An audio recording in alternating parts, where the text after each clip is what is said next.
Welcome, race fans. It is a great Wednesday to bring out a brand new series for Podium Esports. I'm happy to finally say it's time for the BiS F1600 series, a 6-race championship in the entry-level open wheelers to see who can be crowned the fastest. And even a few special rounds such as the Formula Ford Festival at Brands Hatch and even the King of the Mountain down at Bathurst thrown in for some good competitive fun. Not only will Podium Esports be bringing you the live action of all of the BiS F1600 series, but on alternating Wednesdays, get ready for even more BiS racing with the Radical Cup Canada series. If you are into either open wheelers or prototypes, BiS and Podium Esports have tons of racing action coming very soon to the screen right in front of you, so make sure to follow along on all of the channels as we get ready to strap in and kick off this brand new season. Tonight, a familiar setting, a classic North American track, Road Atlanta. It doesn't matter if you are a club racer turning the wrenches yourself or a seasoned veteran. Road Atlanta is home to all sorts of racing, and you better get to know this 12-turn circuit or you'll end up in that red Georgia clay. Joining me in the booth tonight is Mr. Daniel Salmon, or better known as Zippy. We also have DJ Lime behind the scenes working the controls as our producer. And Zippy, I want to bring you in here because I did say that this was a 6-race championship with a couple of extra non-points rounds. Educate us on what all the season entails. Thank you, Jerry. We're going to be traveling from Road Atlanta onto an open race at Brands Hatch, and that'll be in the Formula Ford Festival. But the good thing is, so any of you are at home, you're going to see the racing tonight. Well, you know what? If you think you can do it better, why not come on out? Because the best thing about the Formula Ford one is the Formula Ford Festival. It's an open race. We do invite you to come on over, have a go, see how you like it. And you know what? If you really enjoy it, well, why not stick around for the rest of the season? We're going to be hitting Chicago, Donington, Zandvoort. We'll be having another open race at Bathurst as well, followed by Phillip Island and Mosport to close out the season. It's a pretty cool championship, and like we were talking about, those couple of extra rounds just to keep the hype up. But today, Road Atlanta, a Georgia circuit, 2.5 miles long, 12 turns in length. And I mentioned it doesn't matter if you are starting out club racing or if you are competing at Petit Le Mans. This place is known to produce some of the best road racing in all of North America. And speaking of the format that we're going to see here tonight, Zippy, give us a rundown. So we're going to be following what Catania iSports has been as a consistent format. It's worked really well, both with the F1600s last season and with the Radicals as well. You're going to get a 20-minute open qualifying, 15-minute race, another 15-minute race, but then in the final race, the top 10 gets inverted. It's always a cool curveball to see that top 10 grid invert at the end of it there, and do have the fixed setups, the standing start, and the one spare car available. But I think the whole key to this series is that sprint race format. You got 3 times in a 15-minute race to try to go out there and claim that checkered flag. And none of this would be possible without Turn 1 Sim Racing, where the thrill of motorsports comes to life in the virtual world. Immerse yourself in our state-of-the-art simulators designed to replicate the sensations of real-world racing. Whether you are a seasoned pro or new to the world of sim racing, our diverse racing options and expert coaching ensure the unforgettable experience. Visit www.turn1simracing.ca to book today. Well, I think that's going to lead us directly into qualifying right now, Zippy, and it seems like we've got a handful of cars still out on the track. I believe this is a 20-minute session where it is open. It means every single competitor is out there trying to turn that fast lap. Absolutely, Joey. And these F1600s, they're not the most powerful car either. And despite not being like heavily aerodynamic dependent, you know, it's not that kind of car. It's not got the big wing and the diffusers and stuff like that. It does actually punch a decent sized hole in the air. So even though you could go out and you could post a really clean lap, if you have somebody who goes and they can follow behind another car and they can match that pace similarly, they are going to shave huge increments off the lap time. So it's not just getting out and getting a clean lap, but as you can see, some of the cars are bunching together. If you can get a clean lap in the traffic, that could be what you need to get you a good grid start. I think what's always interesting here in iRacing, so if you're familiar with qualifying, this is your standard qualifying where all of the cars are out there on the track and it's the fastest lap. That's what sets that grid position.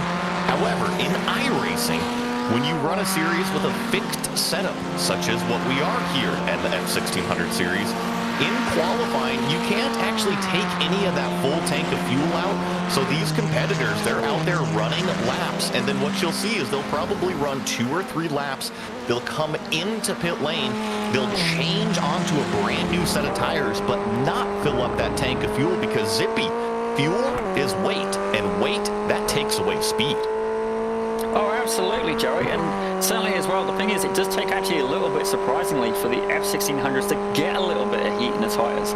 I was doing some practice laps with the guys yesterday. John Vogel was kind enough to host an open practice session, and the car's actually quite scary. Like, that turn one, as Michael Broomhead is demonstrating so beautifully, it's almost as if he's on cue, that you do get a little bit of understeer going through that part just over the hill there, and until the tyres come into that temperature range, the car is not quite the same. So it's trying to find that balance, trying to find that sweet spot to get the optimal time from the car. What I know from the previous season that if these cars are a little bit loose, you got to be careful on that aggressiveness factor. You overstep the limit, the rear just starts to swing out, and it can be really, really tough to sometimes catch those big slides that you have in these lower horsepower, like Zippy was saying, cars, but lower horsepower does not mean slow. They are incredibly lightweight, which means you can really throw them into these fast corners here at Road Atlanta. I think the biggest thing you got to watch out for, though, is how much you push it in the brake zones, because without a very high top speed, those brake zones are actually pretty small out there. There's not a lot of distance to it, as you said, and I know some of the drivers, they've really been modifying the brake bias as well. Certainly I found in some areas, like particularly at the end of the chicanes, the car gets so light on the rear end that it really does want to spin. But we're live on board with Stewart Ross right now. Excellent driver Ken we've got going, and he was actually, I believe he was the winner of last season. Actually no, he didn't, he just missed out. Keenan Harris just beat him to the nose, so he's keen to actually, hopefully he can get those honors this time around. I mean, Keenan Harris can't make the attendance, he's got other commitments, so this is Stewart Ross's time to shine. But we've got some new faces here in the BiS F1600, so is there going to be somebody who's going to bring a challenge to the land? Unfortunately, you saw Stewart Ross get into back of one of the other competitors out there, and with that fixed setup rule that I was talking about, that is going to end qualifying for that number 67 car. Now, he can get back out there. I'm sure that he might be able to get back to the start-finish line, but like Zippy was mentioning earlier, between the tire warm-up phase, the extra fuel in the car, I just don't think it's going to be a competitive lap time, at least for the top of the board. And speaking of the top of the board right now, provisional pole is the 00 Michael Broomhead with a lap time of 129.426. The car that we were just talking about, Stewart Ross, that was involved in that little skirmish here in qualifying on second place, 129.599. Actually, Zippy, I'm taking a look all the way back. You got to get to 5th place before we see a gap of a half a second. For sure, it's definitely a close field, and these are all very capable drivers as well. I mean, certainly at that open practice last night, it was quite we had some drivers come in that were, quite a high skill level as well, like higher than I can certainly, put a candle to. And I find with the F1600s, they actually have a little bit of forgiveness there, because if you can stay in a draft, as Clovis is demonstrating here, if you can get a good draft going, it can really help. I mean, if you can get this time on the board, he could potentially move himself up the field a little bit. I mean, he's right on the cusp of his best lap, if I'm reading the timing correctly. See, as he crosses the line here, improves, does not improve, was just 0.2 off of his fastest lap, but crucially was able to cross start-finish line before that checkered flag came out. So if he wants to, he can do an extra lap, although I am seeing him pull off to the side, say, you know what, that was my shot, that was my qualifying effort there. He let Matthew Mailman here in the number 6 kind of scoot off right in front of him before this downhill S section. And actually, Zippy, I was reading this wrong. That is it. qualifying over and done with. Michael Broomhead will be your pole sitter in that 00 machine. So that is going to be it. All times you are done with qualifying, and we will have our starting grid for race number 1 of the Britannia iSports, also known as BiS F1600 series. Well, we've got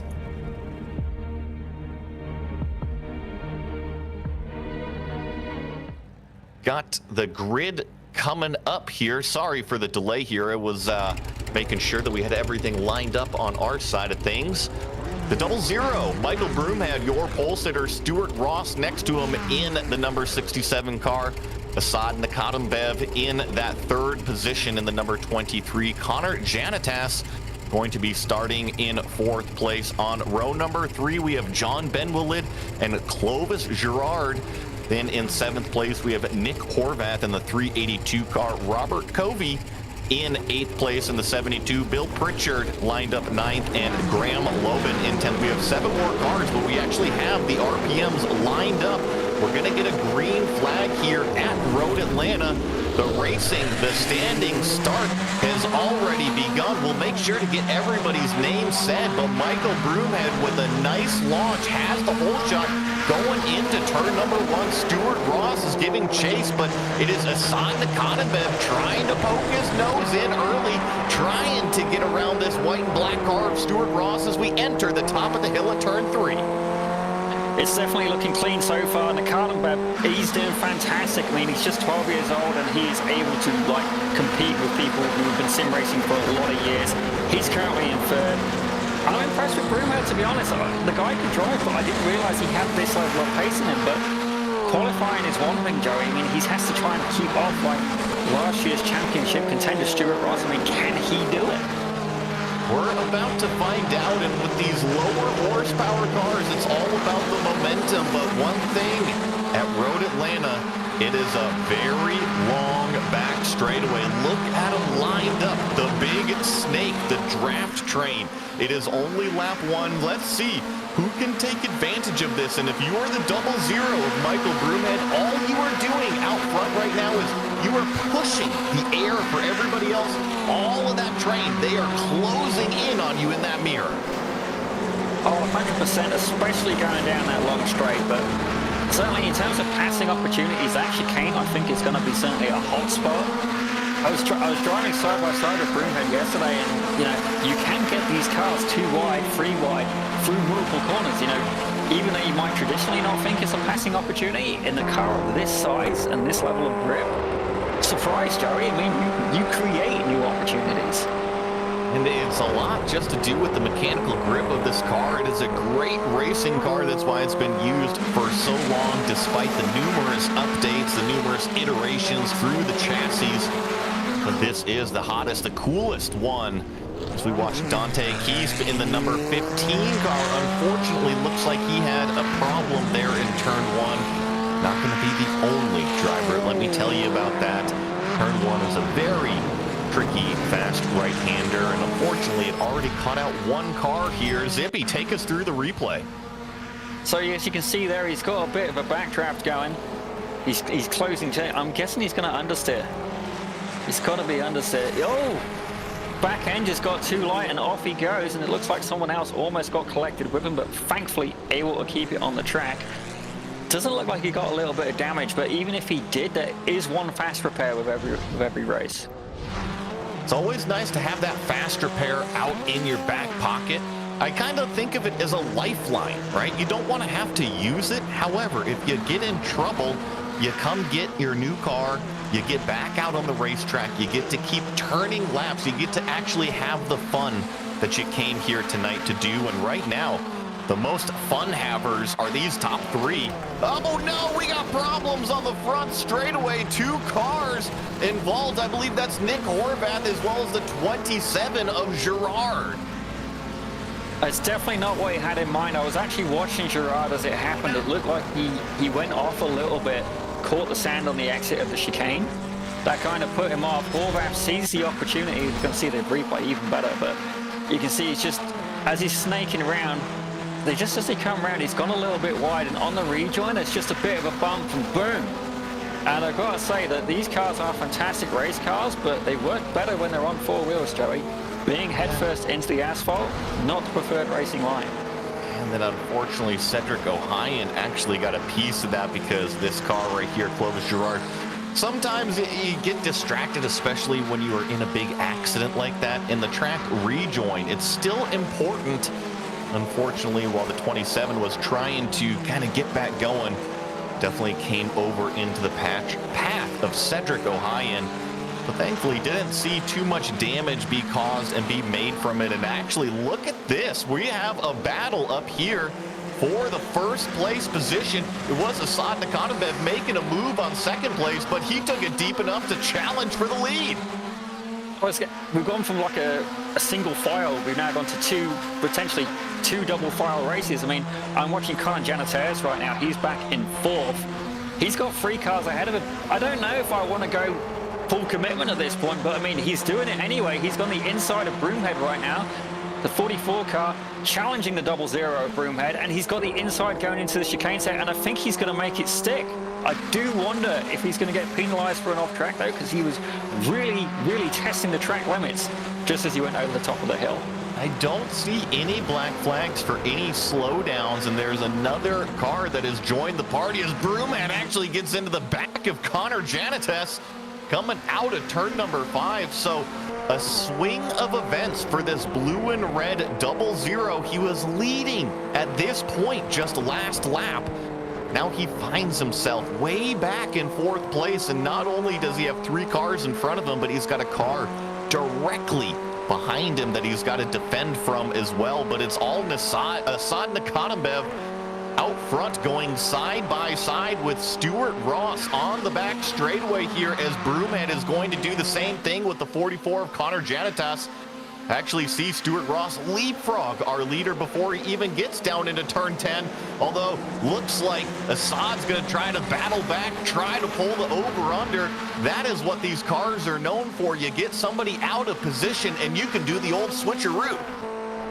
Absolutely, Joey. I mean, I don't think this battle's over yet. I think, if anything, we're going to be challenging it for the whole race. You see Assad deciding the line there, and Broomhead just reacting, trying to keep the car alive at that point. But Connor Janites, he's currently back in 4th. He's trying to make the same move on Broomhead, but Benville was getting close up to that pack as well. It would have made it a 5-way fight, but certainly where he had such a draft going down that back straight from the other cars, he had a little bit of overspeed and it just got loose for him in the chicane.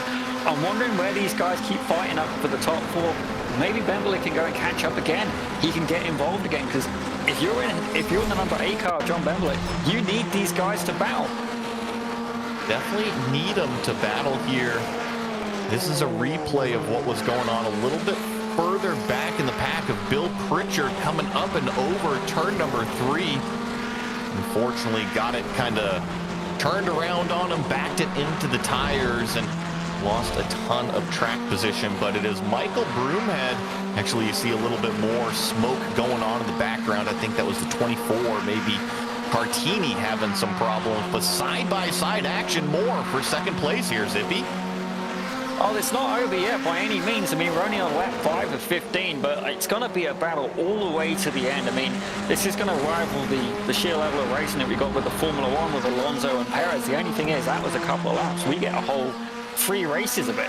I don't think it's over yet by any means, but where the draft is such an influential part of these cars, if you lose the draft, that's it. You're pretty much going to have a nightmare catching up, unless they battle enough to slow themselves down and give you that opportunity. But Broomhead there on the inside, Janitas involved as well.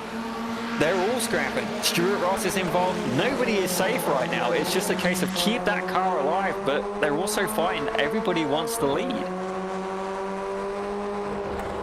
That is so close, coming down the hill, a little bit of contact, and thus that was incredibly close. I don't know how we didn't have a giant wreck between the multiple lead group battle here, or multiple car battle between a Broomhead and Nakatebev. They made a little bit of contact down those Road Atlanta S's, and usually when you do that, you do not come out of the other side. So just have to Be careful about sometimes where you put the car, where everything is lined up, and now this gives the chance for Michael Broomhead. Remember, he was your pole sitter, he was your leader early on. He got shuffled all the way back to 4th place. Now he is back making that move. He goes to the inside of turn 10A on Stewart Ross. He's going to outbrake him and clearly say, you know what, I've got the speed today. I want the lead back. I'm actually watching Assad. I'm not going to try and say his name right. I'm actually watching Assad right now. And going down that back again, he had such huge overspeed that he was able to brake that a little bit earlier. And I'm finding getting the exit speed out of that chicane is crucial because you then got a good couple of straights there. And he's in the lead. I'm watching his wheel along with Stewart Ross, and Stewart Ross's right front wheel is at times sitting between the left wheels of Assad. Like, they are testing the spatial awareness of these cars at a whole other level. The skill being demonstrated is just phenomenal. Into turn number 5, bounded up and over the curbs again, and not sure what happened, but Zippy, I'm sure you caught that. Broomhead definitely slowed up coming out of turn number 12. Almost gets into the back of Connor Janateas back there in the 3rd place. Zippy, you know these drivers much better than I. Is maybe Broomhead got that much pace that he's just kind of having fun leapfrogging up to the front and then say, you know what, I'll fall back to 4th and do it again? I think he's maybe overdriving the car a little bit at this point. I mean, I know Broomhead is fast. I don't find his consistency is 100%, but I mean, I understand. But his perfect demonstration, he's getting the multiple car draft. You're going 3 cars wide into a corner that I don't think can hold them. Assad's gone off slightly. He's got caught in that, but I think he's just going to be able to tag on the end. I don't think it's going to ruin his race by any means, but certainly you've really got to push the limits of this, and Broomhead's back in the lead, but he's going to be battling the whole time. But being a league organizer and being an admin, I'm not going to root for the guy. Come on, Stewart Ross. Put this man in his place. Challenge the man. We know you can do it.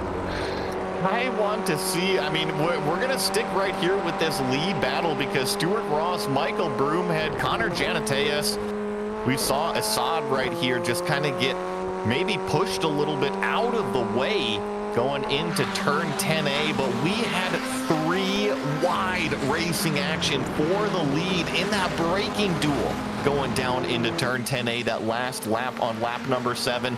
So we'll have to see. This group, this 4-pack is still close enough together. I think that 4th place car of Nakata Bev might be just a little bit too far back to make a move here in 10A, but between the 2 white cars, 2nd place Stewart Ross, 3rd place Connor Janateas, it's going to be another braking duel down here in turn 10A, Zippy. Who do you think can take it the latest? I think Broomhead's going to push for it, but my money is actually in Connor Janateas right now. You can see he's just closing that gap fantastically. But the question is, do you go and send it into 10A, or do you do what I find was working better? Try and brake early and get the better exit. You can see there he's had to go off his line a little bit, and it's going to compromise his exit. Broomhead and Stewart Ross just now pulling away because of the speed that's been lost. And I think just the biggest thing when you talk about compromising that exit is who gets to the start-finish line first. While Michael Broomhead's going to be able to make a move down here into turn number 1, it's all about who reaches that line. Oh, a little bit of contact between himself and Stewart Ross, and more contact up at the top of the hill as we crest turn number 3 up top here. I believe that we might be on our final lap here on this battle, Zippy, because I know there is a 15-minute timer for each one of these races, so I believe that Barney had the white flag out that time. I don't think these guys are aware of the time at this point because it keeps changing every single lap. If you're Broomhead, you can try and hold on to it and try and maintain the position through now, but you know that going down this back straight, the 2 cars behind you, Stewart Ross and Connor Janateas, they're going to get such an overspeed. I think it's going to come down to the line, and I've said this before in other races, like, sometimes you got to go for the tactical pass. I mean, you can gain that pole position at a certain point in the track, but if you know that you're going to give it back later, it could actually cost you the win. As we see the 67 of Stewart Ross trying to stay in that draft. Oh, he's going to make, oh, so close to contact. I thought he was going to get into the back of Michael Broomhead as they come up and over. They're going to go down the hill. D. Barney, the flag man, we're going to see if he brings out the checkered flag right here. Looks like we will get one more lap, Zippy. We still continue racing. Absolutely. I mean, certainly, if I'm Stewart Ross, I'm going to be very glad to see a white flag because he's in the best position right now. If I'm him, I'm not going to try and pass Broomhead until potentially the last chicane, but he might not have that luxury. Janataeus is only about a second behind him, which, although it sounds like a lot for these cars, that draft on the back straight is pretty influential, but Janataeus can't relax either. Assad is right behind him. He's now closed the gap to under 0.2 of a second, and I think Assad is going to make a move on him now going into this right-hander. And I can report to you that Barney did, in fact, have the white flag out that time by, so this time will settle it. Michael Broomhead exits turn number 7, puts the power down, but you see Stewart Ross already up alongside. Now, I saw this out of Broomhead earlier. It's almost like he purposely lets them by early on in the straightaway. He's going to tuck in right now behind the 67, trying to get a slip of that toe. Now, can he make the move down into turn 10A? How deep on the brakes can he make it? Stewart Ross puts himself right in the middle of the racetrack in a defensive position, but it's all the drive out. For the 00, Michael Broomhead takes the inside line. He steals away the first race here in the BiS F1600 series at Road Atlanta. That was tight, Joey, and we had the same kind of battle yesterday. Myself and Broomhead were going through the same set of corners, doing exactly the same thing, and I feel bad for Stewart Ross at this point because I may have inadvertently trained iRacing winner a little bit with giving him a couple of laps, and I'll take a claim of fame for that. I will mooch off that particular success. Mike Broomhead there managing to start pole, finish pole, and as I look at the standings now, Ross managed to start second, finish second as well. Janataeus and Assad, they swap places, but as I look through the field, there is not really like a massively hard charger. Horvath looked like he suffered pretty hard. He dropped 7 places, but we got a couple of people tied for 4th. And the reason I'm bringing this up is there is a bonus point for hard charger. I don't know who gets the bonus point though when it's tied amongst 3 people. Do they all get one? We'll have to find out later in the series. Well, typically the hard charger, if they all are the same, it goes to the furthest up in the finishing results. But here are those results. Michael Broomhead in the number 00, your pole sitter and also your race winner. A little bit of strategy there, if I say, to really claim that first checkered flag. Stewart Ross going to finish in 2nd. Connor Janataeus in 3rd. Assad Nakatembev in 4th place. John Benwilid is going to finish in 5th.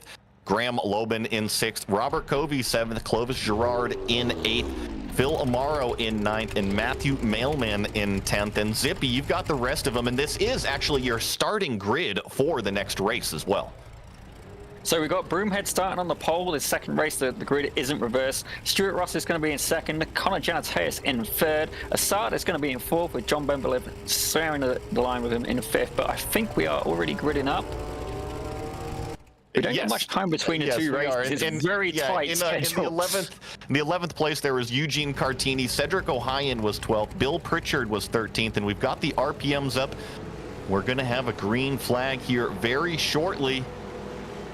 A little bit of a longer hold time. And now the green flag comes out. The puff of the tire smoke. The tires gripping for traction as everybody accelerates up the front straightaway here at Road Atlanta. 14 F1600 cars attacking turn number 1. It's the familiar sight of the 00 and the 67 leading the way. Connor Janataeus in 3rd place, Assad Nakatembev in 4th, John Benwilid in that green and yellow machine in the 5th place as we head down the S's. I think Benwilid could be in for a shot this race. Last time round, I don't know. Problems with Janataeus out of turn number 5. Cold tire strike. Just got too much of a slide, a yaw angle going on, and our podium finisher from race number 1 is already turned around. Definitely not what he had in mind, especially as well, he's just had a bad part of his day. But I'm going to tell you about some of the good things he's been doing recently. So he actually, Connor Janateas, he competes in the F1600s in person, as you can see there. Not necessarily his best demonstration of driver talent, but he keeps it off the wall, thankfully. But over the season this year, he's actually finished up P3 in the F1600s. He had 9 podiums, 2 fastest laps, and a 6-race podium streak to close out the season. That's why this man is going to be on the podium. I mean, this race, probably not, but in the last race, you're seeing where the experience is coming from, Joey. Well, and just behind this lead battle, because I know that we've shown these front 4 quite... Oh, no! Assad Nakatembev now is turned around on the front straightaway. Got to hold the brakes there, Assad. Don't want to roll back into the traffic. No, you can't back it up. I know it's a tough position to be in. Sometimes you just have to kind of do the multiple turns, get back going the right way, and here comes his buddy, Connor Janateas. So maybe if there's a silver lining here for Connor spinning early, looks like his podium buddy, well, I should say just off the podium buddy, Assad, is now back there able to race with him. Yeah, it looks like he just took a little bit too much curve, but I'm going to say that's cold tires all the way down. Very lucky that he didn't lose the rear end off to the other cars, but you definitely, as you said, you've got to stay stationary once you have an accident. I mean, if not, I think you was telling me this, aim for where the car's already been. That could have been you, that could have been Michael Johnson. I apologize for not being clear on it, but great advice if you do happen to have a little bit of a Brooks moment. I think you just have to read each situation, and you have to understand vehicle dynamics and what is going on with the car. You have to understand the racetrack. There's a lot going on in an accident, and the more you understand vehicle dynamics, the better off you are in kind of predicting where everything is going to go. And looks like actually got a nice little battle here for what is the 5th place position just behind this car of Robert Covey. It's Clovis Girard. Remember, he had a little bit of an oopsie early on, and also Cedric Ohayon, who's just making the spot up. And actually, this is a nice onboard shot from this white and burgundy car of Robert. It's an excellent shot, and it's good to see he's got the driver cam on as well. Him and Cedric having a really good battle right now. Certainly, it's going to be interesting for sure. But Cedric behind him, he can't relax either because Clovis Girard is right there. You know, this is going to be a three-way fight, but Robert Covey, he's a commentator as well. He'll know exactly what's going on through these guys' heads. And if I'm him, I am going to try and pull away as quietly and as quickly as possible to try and break the draft of the car behind me. That's exactly what he's actually doing right now, because off the back of his gearbox, he is leaving Clovis Girard and Nick Horvath in the dust back there. As actually John Benwelid has snuck up into that 3rd place position, and as we saw in race number 1, it is all about being within that 1 second, that total range. As long as you can sniff that slipstream, it can pull you like a fishing line all the way up to that car in front of you, especially with how long the straightaway is here at Road Atlanta. Absolutely, Joey. It's such a huge thing. It's like I was saying in qualifying, you need to find somebody who's a similar pace, and then that way you can actually work together. I think if you have, like I know John Bundler and Cedric Ohayon, they're on the same team there in the Lima Racing team. At the minute, they're a little bit spread out, but potentially later in the series, we're going to see how the team effect can come into effect, because if you've got 2 guys on the same team, you know what? Broomhead spun it, the 00 spun it. Benvelid's gone off trying to avoid it. Thankfully, he's come out unscathed, but Broomhead now dropping through the field. Hopefully, he can recover that car, but he's going to have to try and really, you know, not only that, after a spin, the tyres they're so hot, the grip is not the same as before, but this is looking good for Benvelid now. I appear to have done the inverse of commentator's curse. Let's see what happened here, Joey. Remember, I was talking about when you get these cars too yawed out, you get too much angle going into them with the slide, they can be really, really difficult to catch. And here in race number 2, we've seen it happen to several of our front runners. First, it was Connor Janateas. Then it was Assad Nakatembev. And now, finally, our race number 1 winner, Michael Broomhead, caught out in turn number 1. And I was mentioning vehicle dynamics before. Well, turn number 1 at Road Atlanta, it is so fast. And with these little go-karts of cars, you basically just barely are on the brakes to kind of settle that front end, settle the nose, let it get bit in, and let it kind of drive itself away through the corner. However, if you put too much weight on that front end, the rear end starts sliding, and you saw what happened to Broomhead. Sometimes it slides too much. Absolutely, and sometimes in the sim it's hard to grasp that concept, but John Bemble is certainly grasping it right now. He's going toe-to-toe with Stewart Ross. This is last year's championship contender, and it's really working out for him at this point, because in race one, like, he just managed to, I think he had a little bit of an accident. He just dropped back through the field slightly, but now he is challenging for that pole position. As I look at the lap times right now, I believe Bemble is actually our quickest lap currently in this race. So he's showing he's got the pace. He is in touch with the car, and he is certainly looking to deliver. Stewart Ross, we know, can drive this. I believe he drives them in real life as well. He has an F1600. Trying to compete with somebody of that experience is incredibly difficult. But this is the sim. I mean, you can get a lot more seat time in on the sim at a lot more affordable time, a lot more affordable budget than you can necessarily taking a car out and do a real laps at Road Atlanta. You can certainly enhance your skills, your notepad, if you will, but one thing these two are going to learn is that if they keep battling like this, doing this side-by-side racing, it's just inviting that number 12 car of Graham Lobin just to come up and draw in ever so closer. And compare that to our leader, Stewart Ross's last lap time. Graham was 1.2 seconds faster. So despite the little bit of leapfrog, and here's a big wiggle out of Ben Willett, and this is what I'm talking about here. Despite them trying to leapfrog, trying to make up that ground, it's those little mistakes, and actually Graham closed it in a little bit more through that 10A, 10B complex, and now John, he's going to make another move down here into turn number 1 on our leader. Oh, I thought he was going in deep. I was a bit worried there with the back marker of Eugene Cartini, the 24 car. But thankfully, his sportsmanship was fantastic. He just lifted up on the straight, went to the right, made it very clear what his intentions were. But we've got an absolutely fantastic battle going on here. It's certainly the closest one on the track. But I say that, Nick Horvath and Mike Broomhead, they appear to be pretty close together. These guys are actually, I believe, they're teammates at times. They run Britannia iSports together. I'm pretty sure they know each other in real life as well. These guys are familiar with each other, and I don't think there's going to be any particular, there's going to be no luxuries. I think the gloves are going to be off. It's going to be like having a drink with the boys, only there's cars involved. You saw just at the front of that shot, it was Cedric O'Hine. Oh, no.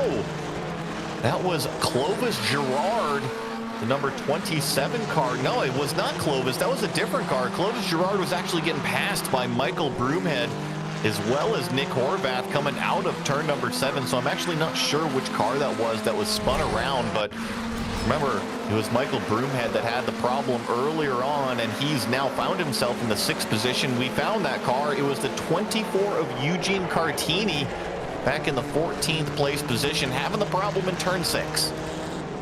He's not been having a very good race, but I mean, sometimes it comes down to practice as well, and we all have our better days and our stronger days, well, better days and our worst days, right? But certainly the race order is getting pretty mixed up. Our hard charger right now, though, Cedric O'Hine, he is doing fantastic and up 8 positions, like nobody even shedding a candle to him on the hard charger award. Well, he's doing pretty good right now, but tell you what, he still does have company, and Cedric is trying to run away with it and doing a nice job. He does have the 72 of Robert Covey directly on his gearbox. Remember, that was the car that we were covering a little bit earlier, so Robert certainly not going anywhere. And if these two, I mentioned the twos, the pairs of battle, and when you start fighting, doing the side-by-side stuff, you get the big smile on your face. Sometimes you even turn off those rear view mirrors. You don't even look at them. But I tell you what, if you don't pay attention too long, you're going to have company, and that company is in the form of the fastest car on the racetrack currently, Michael Broomhead, in that 00. Broomhead can definitely drive. I mean, I'm sure he'll be feeling it with his tires, but Cedric O'Hine, if I remember rightly, he actually started sim racing just last year, and he started out with the Radicals, and then we had the F1600s come in as well. And to see the progress from him as a driver has been absolutely fantastic. I know certainly on the racetrack, avoiding contact there, it was so close. I'm currently watching the bout between O'Hine and Kobe right now. I do apologize, but these guys going wheel to wheel again, like you see Like, it almost looks as if the F1600's got a 6-wheel variant at times because the wheels are interlapping between each other. But as a driver, I've seen him progress so well, so excellent. I always used to be a little bit nervous at first seeing him on the track, and not anymore. He's really progressed, and his iRating shows it as well. He's up to about 2,000 IR, which is definitely not something to shake a stick at. As Broomhead, they're chasing the gearbox of Ohio, but he can't relax because Horvath is right up his chuff as well. Well, it was Broomhead that got majorly checked up as he caught the back end of this battle of Ohio and Covey. So here comes the run out of turn number 5. He's going to try to carry the momentum. He's going to poke out driver's right to Cedric Ohio, but no, Ohio, he moves defensive. Does Broomhead push the issue around turn number 6? You can do that. There's plenty of camber built into that track there, but now he's on the losing side of turn number 7. It's going to be the draft battle, and check out Nick Horvath. He's going to make it 3 wide down the back straightaway. It definitely reminds me of a race I did once at Spa where there was people battling in front of me. We go through We're going to go 4 wide, Zippy. Here we go. Oh my gosh. Lovis Gerard was going to try to make a move there, and he thought better. He definitely poked his nose in, but Broomhead now actually has just a little bit of contact with Ohio. It's going to be between himself and Horvath, but nice piece of driving from that 0-0 to put him up inside of the top 5. Even just a couple seconds now back, and this is what I was talking about, Zippy. This is the second time I've seen Michael Broomhead do that, where he's in the front of a battle and coming down towards turn number 12, he pulls out of the way and says, let's do this again. I have a feeling he might have got a slowdown. He was really aggressive with the track limits on that chicane, but I don't know what's got into him tonight. He is so aggressive. It's like this guy's took his lunch money and he's saying, you know what, I don't just want to eat what's left on the table. I want the full 3-course meal. He's not happy with one podium. I think he's chasing some more. You know, I hear what you're saying with the aggressive, the course cutting and the slowdown penalty. And to talk about that for everybody out there, here in iRacing, we have digital race stewards, right? And if you go off of that track limits, right, we hear at F1, if you abuse the track limits, your time gets disallowed. Well, here in iRacing, if you abuse those track limits, it's called a course cut, and iRacing gives you a time penalty on your screen. It says, hey, you got to give up 1.3 seconds or 1.5 seconds or whatever that course cut penalty is going to be. And the only thing that kind of questions about that one, Zippy, is that it doesn't seem like he's giving back very much time when he does. I'm not too sure. I mean, he may have just backed out of it, but certainly I know that if you go too far off, it can penalize you, and often the longer you drag that penalty on, often you've only got like 30 seconds to serve it. Often the longer you drag it, the harder it is to actually shave the thing, but he seems to be running back at full pace again now. Cedric Ohio, I'm surprised he put up more of a fight, but it looks like Nick Horvath, he managed to pull away briefly, but the big winner out of this, I'd say, is Robert Covey. He's doing great. Horvath has taken over being the hard charger. He's now up 9 spots, which is absolutely fantastic. Ohio losing that potential bonus point there, but Broomhead, with him being as aggressive as he is this race, Ohio could be in for a shot yet. There's still points to be scored because while it's great to be aggressive, as I see Horvath there really exploring the track limits there, getting a little bit caught up on the curve, but while it's great to be aggressive, if he gets into an accident, it's all going downhill. And it is the white flag going on right now. Stewart Ross was able to take that from Barney, so he is looking at just a couple corners left here at Road Atlanta. He's got a 1-second gap between himself and John Benwolid in second place. That's that green and yellow machine. All he's got to do is stand on the brakes one more time here for turn 10A, 10B. Make sure you nail those downshifts. Switch that gearbox shifter the other way, essentially. Time to go back up through the gears, down the hill at turn 12. Race 2 winner, Stewart Ross in the white number 67. A great race from John Benwolid to be on the podium, as well as Graham Lobbin back there in the 3rd place position. A completely different podium result than what we saw in race number 1. We're going to get our official results right here on the screen as they all stream across start finish line and take that checkered flag. But ultimately it was this car The white and black number 67, Stewart Ross, your race winner. Then in the second place position, we will have the number 08 of John Benwalid. Rounding out your podium will be the number 12 car of Graham Lobin. Like I said, a completely different podium finish than what we saw in race number 1. Fourth place will bring Robert Covey. Then we had Michael Broomhead with a top 5 finish. Nick Horvath in 6th. Cedric Ohayon is going to finish in 7th place. And I believe, like Zippy was saying, as well as your biggest mover, that was Cedric Ohayon. They're in 8th place. Get these back up here so that way I can make sure I get them all read out for you. See here. And it is going to be, I'm sorry, folks, we're going to get some results back up on your screen here when we can, but see here, Cedric Ohayon. Then we had Clovis Girard in 8th place. Bill Pritchard is going to finish in 9th. Asad Nakadambev with the early problems in 10th. Connor Janateus is going to finish in 11th. Then there's guys Phil Amaro there in 12th place. Matthew Mailman in 13th. Eugene Cartini was the first car a couple laps down. And then, unfortunately, Goulbourne a few laps. And then Dante Keesp as well as Gale did not actually start this race. And Zippy, we've got a short little break here, but it's only kind of a breather for the drivers. You know, after 2 races, sometimes you got to hop out, drain those fluids real quick.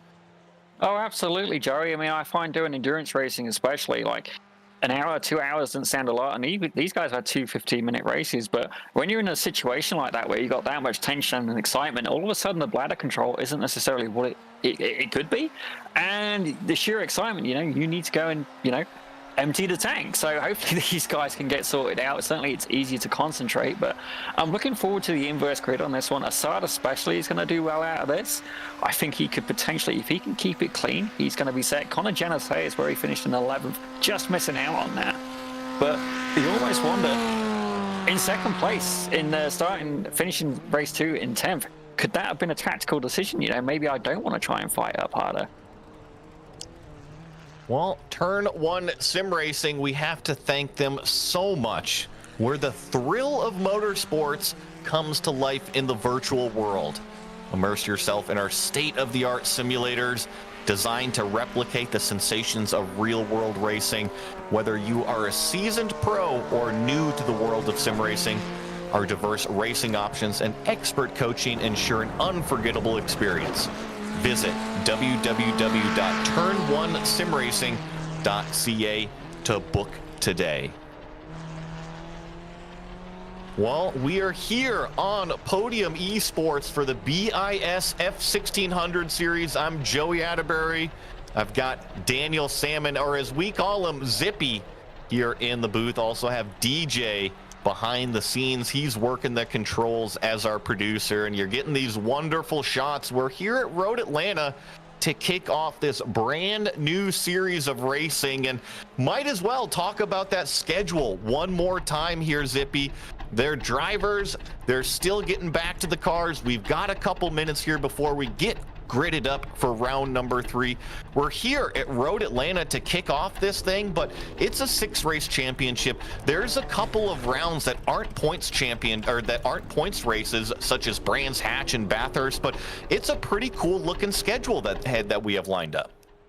Oh, absolutely. Certainly, Chicago being a street circuit, there's going to be even less forgiveness. You know, if you make a mistake during that, or if you push the limits, you know, it's not going to be an off track. It's going to be my car needs a remodel. But for myself, as I look at the schedule, certainly Mosport stands out being a Canadian track, and they actually race there in person with the F1600s. But for me, my favorite track other than Road Atlanta, it's got to be Donington National. I mean, I personally, I love that track, and I've been there in person. I mean, I can't say that about too many places, but Brands Hatch, I can say it about as well. But Donington, I find, especially that last chicane in the national layout, I think that's going to give us some fantastic racing. These guys are going to challenge the limit of how many F1600s we can fit through.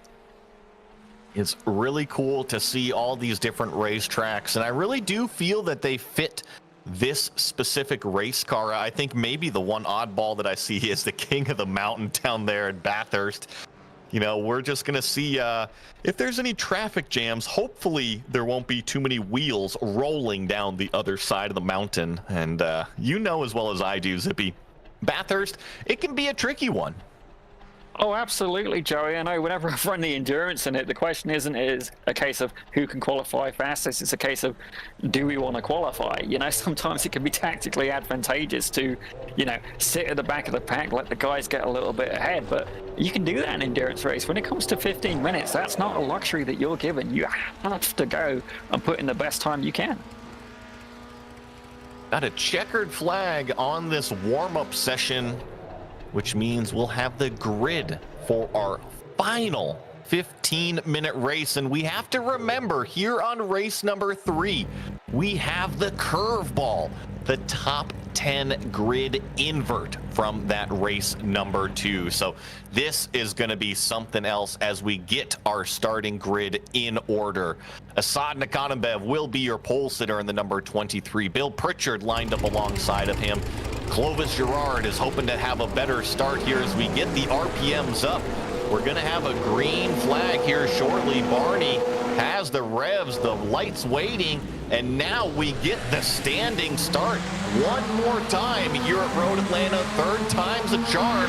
It's going to be Bill Pritchard actually nosing ahead going into turn number 1. We'll see what Asad Nakhanbaev can do from the inside lane. He will take the whole shot, but now we got problems coming up the hill. Oh, Pritchard, bless him, he got spun around. I think Clovis was in there as well. Broomhead had nothing but a view of F1600 ahead of him. He went into that collision as well. Chaos, panic, and disorder. It's like I'm driving the car, Joey. But it's all Asad Nakhanbaev out front. Cedric Ohayon giving chase as we're going to catch a replay of exactly what happened. Just the smallest of touches, and then you see the pirouettes from several different cars in the back. And I think most noticeably, I saw Michael Broomhead, the 00 machine, your race 1 winner. He was caught up in that mess in turn 1. So what started as a great day in Georgia, it's not ending so well for him. Well, I think when you start and have a podium, you know, people will remember that. And potentially as well, it's hard when you've just gone from like having a race, the tires are hot, the car's a little bit lighter, there's a bit less fuel, to then get in the car and start the race again. Everything resets. It's hard to adjust to that, Joey. It's not the same car. It takes a little bit to get comfortable and get used to what you're driving again. Oh, and our second place runner, Cedric Ohayon, just sent it into turn 10A, but he overdrove the corner completely. That opens the door for the plaid machine, the black and red plaid of Nick Horvath, the number 382. Now, we saw Nick kind of come alive in race number 2, and I think race number 3 really is his opportunity to show what he's got. He's got the track position as we check in on a battle a little bit further back. This is Robert Covey, and directly right in front of Robert, he's got 2 other white cars. That's Connor Janateus, your podium finisher from race number 1, as well as Stewart Ross, your race 2 winner. These guys are definitely going to have a lot to prove. I mean, they're both up 5 positions from the start as Covey takes a little bit of a scenic route there on the exit, but I think they're going to actually have a good chance at a podium here, Joey, because they are with the pack. They managed to avoid the back 1 turn 1 carnage, and whether with the pack, they've got the draft, but the question is, are they going to be more interested in fighting the pack or fighting each other?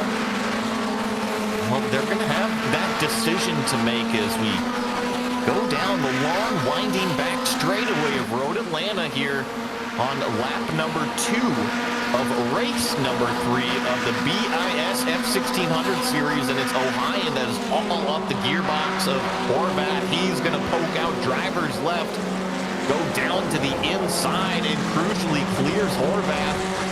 Who stands on the gas the best? It's actually Connor Janateus and Stewart Ross with the run down the inside. Look at these 2 white cars. They're kind of working as a team trying to split up everybody.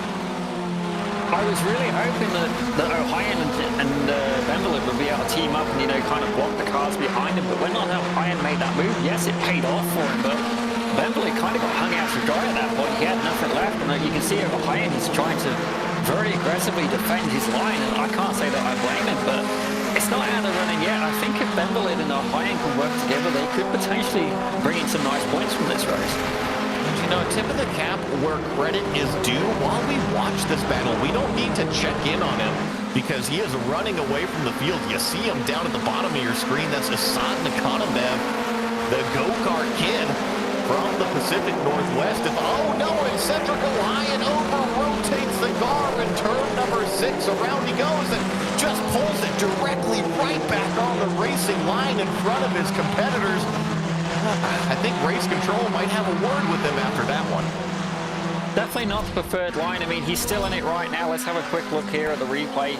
As you said, Joey, he did over-rotate a little bit, but I want to see the rejoin.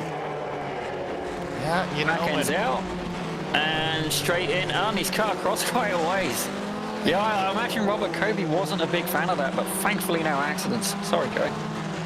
You just, you have to take it as a learning opportunity. You know, it's not time to ridicule anybody for their mistakes. You just have to take each incident and learn from it. And in that specific situation, you want to get back on the gas. You want to get back into the fight. And reality is you need to rejoin safely rather than quickly. As some more over-unders from Stewart Ross and Nick Horvath. This is for the second place position.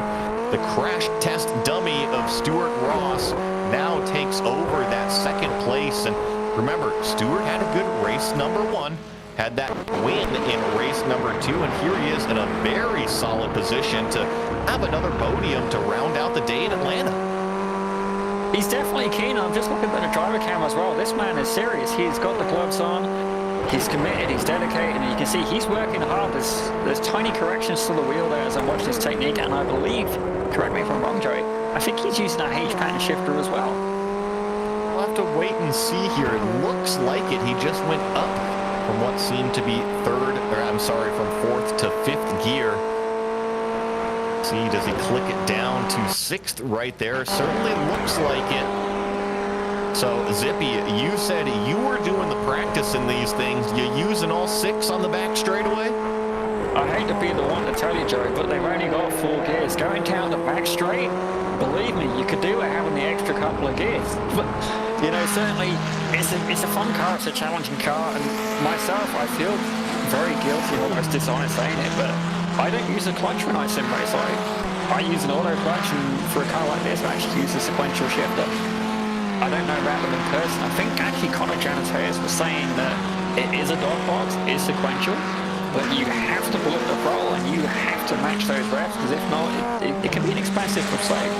That's pretty standard out of the dog box transmissions, is that you got to use the clutch basically to get the thing rolling. And then once it's rolling, you just have to make sure you time everything. As you see our leader have to work by a little bit of lap traffic. It actually caught him out just a little bit. He went from 2.5 seconds in front, now down to 1.9 seconds in terms of that gap to second place. But to talk about that transmission a little bit more, Zippy, it's the clutch to get the thing rolling. You don't need it on the upshift, and then yes, typically you use the clutch on the downshift on a dog box. Now the straight teeth is what helps it slip into gear nice and easy. However, you still need that rev match, and consider the clutch just kind of a little bit of an extra fail-safe to prevent anything from making some bad grinding sounds. I'm sure I could make it have many neutrals, Joey. I'm sure. Janateas, he's got in a Horvath, and now he appears to be inside Stewart Ross. That's quite the challenge. They've been separated now. I don't think it was amicably.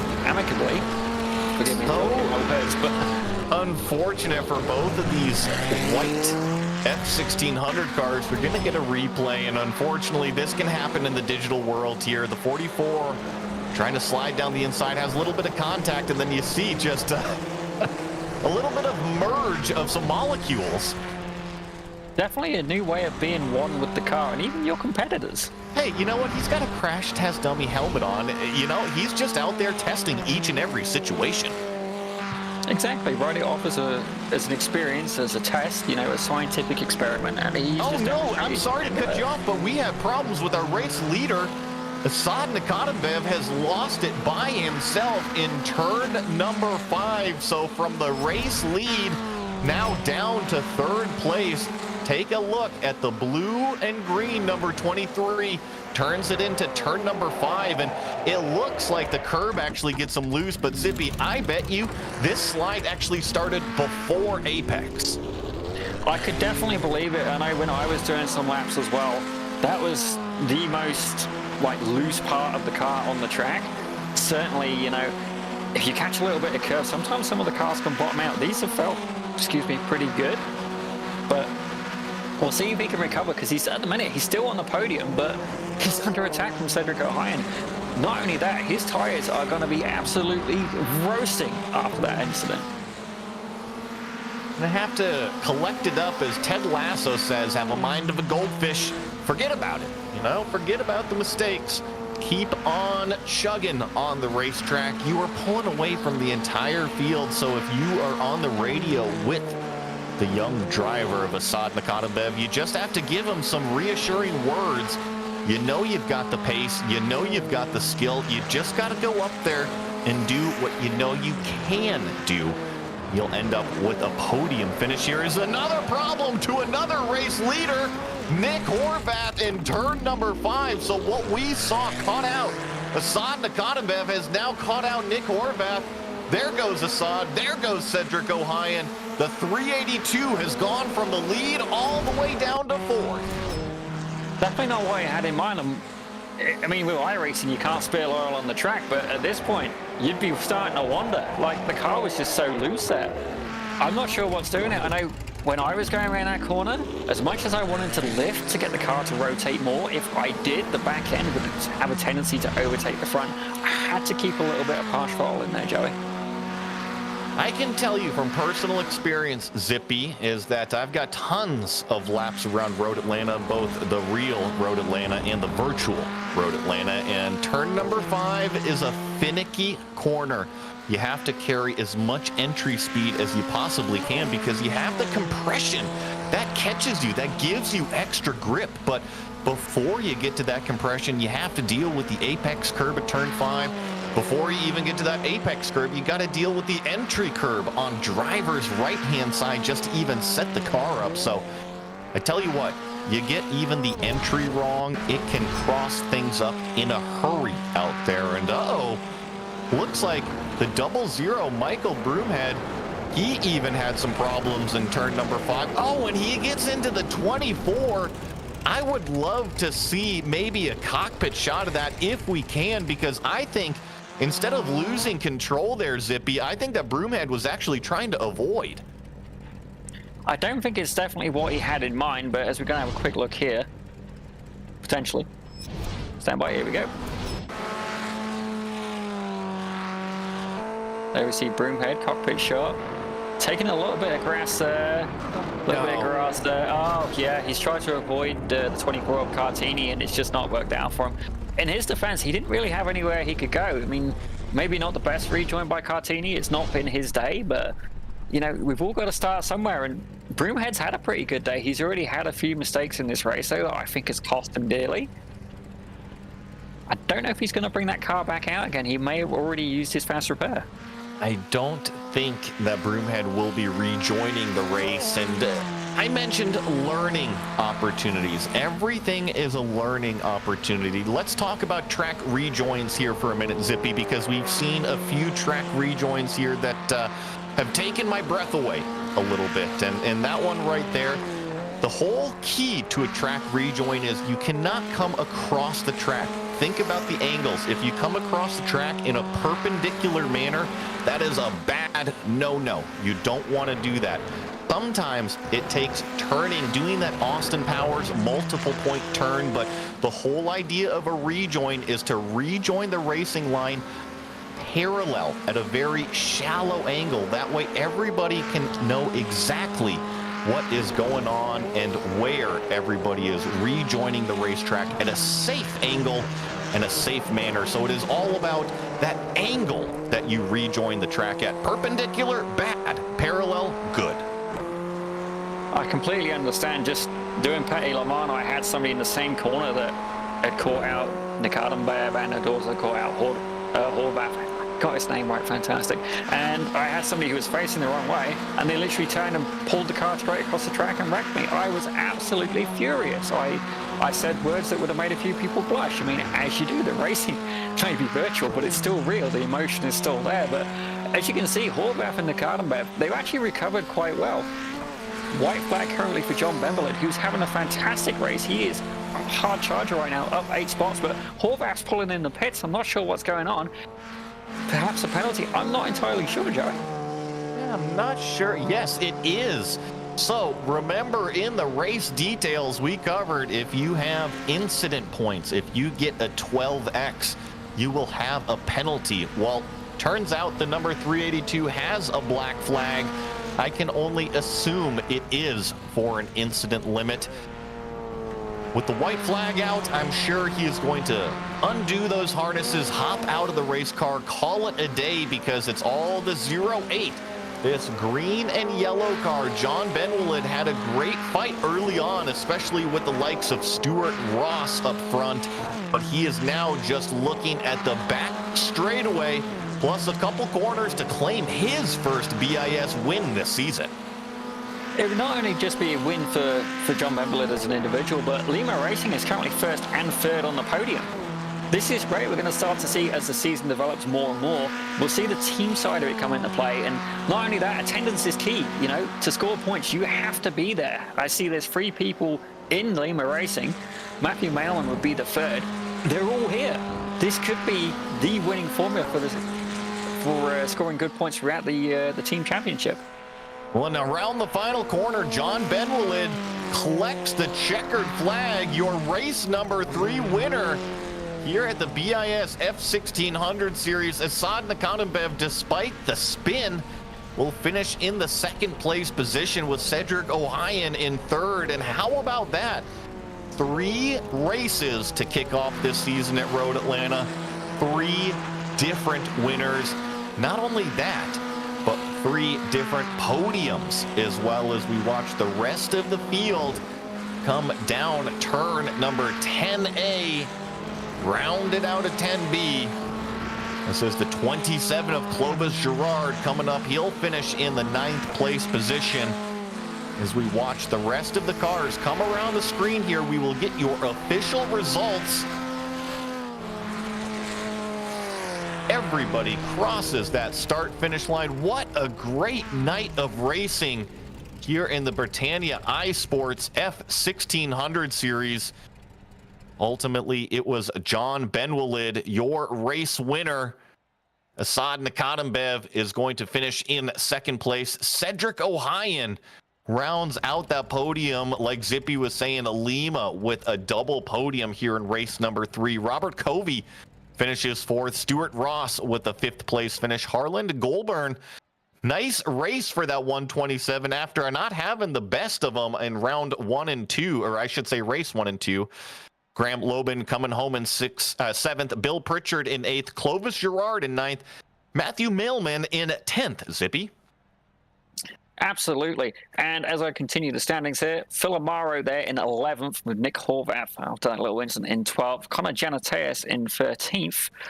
Michael Broomhead 14th, not the race for him at the end. Eugene Cartini in 15th. Dante Quispe in 16th. And Ron Gale, sadly, he didn't attend today. What we're going to do is go to a very, very quick break, but don't go anywhere because we will have your post-race interviews right after this.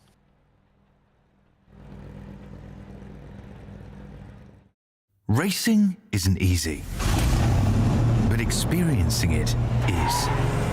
iRacing puts you in the driver's seat with the industry's leading sim racing game. Drive on laser scan replicas of the greatest racing circuits from around the world.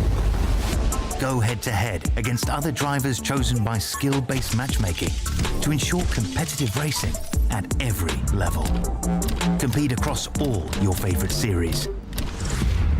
In officially licensed cars, engineered to deliver the most accurate driving experience possible.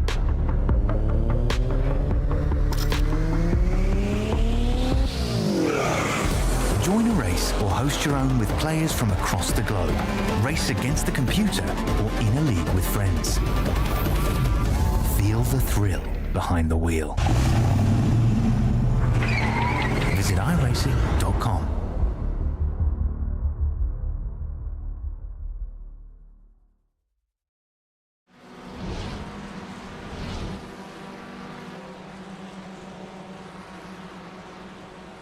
What a fantastic night of racing at Road Atlanta to kick off the BiS F1600 Championship. Britannia iSports really bringing the heat, and we saw 3 amazing races with these F1600 cars here at this Brazelton, Georgia circuit. And we had 3 different race winners that we are going to bring into the booth. We're going to start off with our first race winner, Mike Broomhead. We'll see if we can get Mike down here into the booth right now to get an interview. Looks like we do have the 00 joining us. Mike, congrats on the first race win. How was it for you? Oh, that was a ton of fun. That's kind of what it's about. I missed the race last season. I was watching from afar, so it was nice to race Road Atlanta. I like this track, and it was a lot of fun there, just sending it everywhere. Obviously, a few issues in race 2 and 3, but started off the season well. So I have to ask you, were you getting maybe a little aggressive there in the turn 10A, 10B chicane complex and getting slowdowns, or were you just having fun racing out there leapfrogging?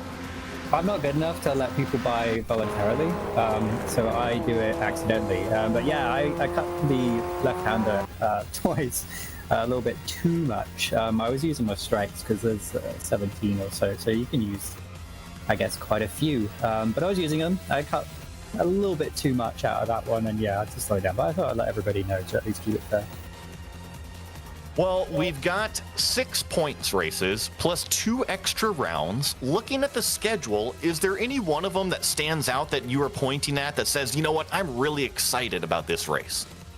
You know, it's not everybody's cup of tea, let's call it, but Chicago. Now, like a lot of us guys, we live in Ontario, and we have the Honda Indy Toronto, and we have Trois-Rivières, and those are 2 street races where F1600 have been quite a lot. And Chicago is quite a good old-fashioned point-and-shoot street circuit, and I really think that would be a good venue for these cars, and I think it will have like back and forth racing, so it should be a good challenge. It's funny you mentioned Trois-Rivières. I've got laps around that place myself way back when Grand Am still raced there. So that was a trip down memory lane. Thank you for that, Michael. And before I let you go, is there anybody that you want to give a shout out to? Yeah, just everybody that came out to this, and everybody that's going to come out next week to the Radical series. You know, it's nothing without everybody showing up, and we've got a solid group of people here, whether it's real racers, sim racers, and different genres. You know, we've got motorcycle racers as well. We've got RC car specialists. You know, we've got everybody. So it's nothing without the people that come, and obviously we have sponsors for the Radical series and Radical themselves for next week. But this week, thanks for Turn 1, and thanks for you guys. Honestly, going to Podium, you know, it's going to be a good show. We've got a lot of familiar faces here, so we're happy to have you guys. Well, actually, we're happy to be on your show. But yeah, thanks guys, and thanks to everybody that's come out and who's watching today as well. Well, that was the driver of the 00, Mike Broomhead. He had that first race win, and then unfortunately the day did not go his way. But it also looks like we have caught up with Stewart Ross, who is going to be with Zippy. He is your second race winner. Hey, Stewart. Obviously, you joined us last season, and it's great to see you on the driver cam as well. Last season, you just missed out by a hair. So starting this season, how are you feeling at the beginning so far? I'm feeling good. I was quite steady on the pace at these first couple races, so I think if I just keep consistent and don't bin it, I can get a good result, maybe win championship this year. Certainly, it looked like it went pretty well for you. Race 1, you started second, you finished second, and then it got even better for you in race 2, starting second again, but then taking home the podium. Race 3, not so much what you had in mind. You and Connor Janateas redefined physics there for a moment. What was that like in the car? I'm not really sure. Looking back on the replay, I can see that we've quite clearly made one mega car, but driving it, we were side by side, and I just couldn't turn the car left. So unfortunate, but that's racing. You know, somebody makes a mistake, and sometimes you just can't avoid it. It does happen. I mean, that is the nature of the beast. It's not everybody can do every track, every corner perfectly. I mean, we're human beings after all. But I got to ask, I was checking out your driver cam. Were you like manual clutching? You got a H-pan, sequential? Tell us what you were doing in terms to control the car. So I have a clutch pedal, but that's only for starting the car because it's a dog box, and I have 8 shifter for first, second, third, fourth, and it's just the lifts between shifts, so it's quite easy to do. Maybe having a few technical difficulties there. I'm not sure if you guys can still hear Stewart as I think well. my internet is. He's coming back. Oh, yeah, I think my internet's just taking a hit. There you go. Okay, well, welcome back. So while we've got you, before there's any other technical difficulties, is there anybody you want to thank today? Just my family, honestly. They're watching in the living room downstairs, supporting me. Great to cheer me on. So thank you for that. Well, you've definitely got something to be proud of there. You drove fantastically, and we're looking forward to seeing you at the Chicago circuit. Thanks very much for coming in, Stewart, and great driving today. You're a little bit unlucky in race 3, but I'm sure you're going to make it up at Chicago. Yeah, thank you. That was Stewart Ross, and we will have one final interview that is going to be coming in. I was hoping that we were going to get John Benwalid, our race number 3 winner, but it looks like instead we are going to chat with the go-kart kid, Assad Nakatembev. Assad, you had the race number 3 lead, but unfortunately some troubles struck you at turn 5. You were still able to claim a second place. How did you feel tonight went for you? At first, heat 1, it went well. Qualifying P3, ended P4 first heat. Second heat, I didn't have as much luck. I spun out of after turn 1, final corner of the lap, and then I finished P10, and that gave me actually an advantage because the positions were inverted for the final. And I managed to get a good start in the final. I held P1, and then on that lap, I just had a moment, and I lost first place. But yeah, I went to third, and then there was some other moments from other drivers, and I managed to take advantage of those and got second. I feel this race was okay. I made a mistake, but I recovered from it, and that's the main part. That's what I really like. Well, you got to be happy with the second place to round out tonight. Have you learned something tonight that you can maybe take into the next race? Yeah, definitely. This race, it was my first race in the entire BiS series that I had a chance at winning.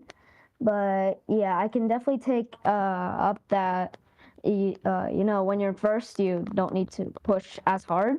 And yeah, I definitely did learn some stuff out of this weekend. Race day. It's always learning. You're going to find out that it's always taking out the pen and the paper and jotting down the notes, whether that be inside the car, before or after. You always have to keep learning, and it's a great place to do it here at the Britannia iSports F1600 series. Before I let you go, Assad, anybody that you want to give a shout out to, say hi to? I would like to say hi to my parents who are watching. Well, my dad's over there, but my family, hi. And I want to thank my whole family for letting me be on this series, because it's really an honor to race against all these people. They're very good drivers, And I would like to thank everybody who's watching too. It's really, really nice to see. And yeah, I just want to thank my family and everybody that I've been racing with today. Well, from one Pacific Northwest racer to another, Assad, congratulations on the second place finish here in race number 3. That was the driver of, that was the driver of the number 23, and it actually looks like we are going to get one final interview here. Zippy, you have caught up with race number 3 winner. Welcome to the booth, John. You currently got your mic muted, but I just want to ask you, like, obviously it went great for you that last race. Has Lima Racing, have they got any team tactics in play? Like, is there anything you had in mind? Hey, Daniel, I think I missed the beginning of that question, but yeah, our strategy was just to be clean, essentially. That was the one thing we kept saying to each other. It's definitely a good strategy, and certainly, I think as a team, you were the most well represented today. How do you feel about Chicago going forward? I've never raced there. I've never practiced there, so not too optimistic on my end. It's definitely going to be a learning curve, but we've only got a little bit of time left for you today, John. Is there anybody you want to thank? No, just the teammates. Big shout out, hell of a performance by everybody on the team. Excellent. Well, thank you very much, John, and hopefully you can get Chicago learned under your belt, and certainly Lima Racing, I can see great things coming from. Thank you very much for popping in. Thanks again, guys. Appreciate it. Well, we had a fantastic night of racing here at Road Atlanta. I hope that everybody else enjoyed it. Thanks to Podium Esports as well as the Britannia iSports, BiS F1600, and the Radical Cup Canada Series for all of their support, as well as the entire team behind the scenes today. DJ, Zippy, and Ryan Bauer. Follow along on the Podium Esports social channels to stay up to date with everything racing and all of the upcoming shows. And that even includes Monday Night Racing and the Sunoco Winter Series. And remember, catch us right here in the same exact spot just 1 week from today for round number 1 of the BiS Radical Cup Canada Series. Until then, have a great evening. And as always, I'll see you at the checkered flag.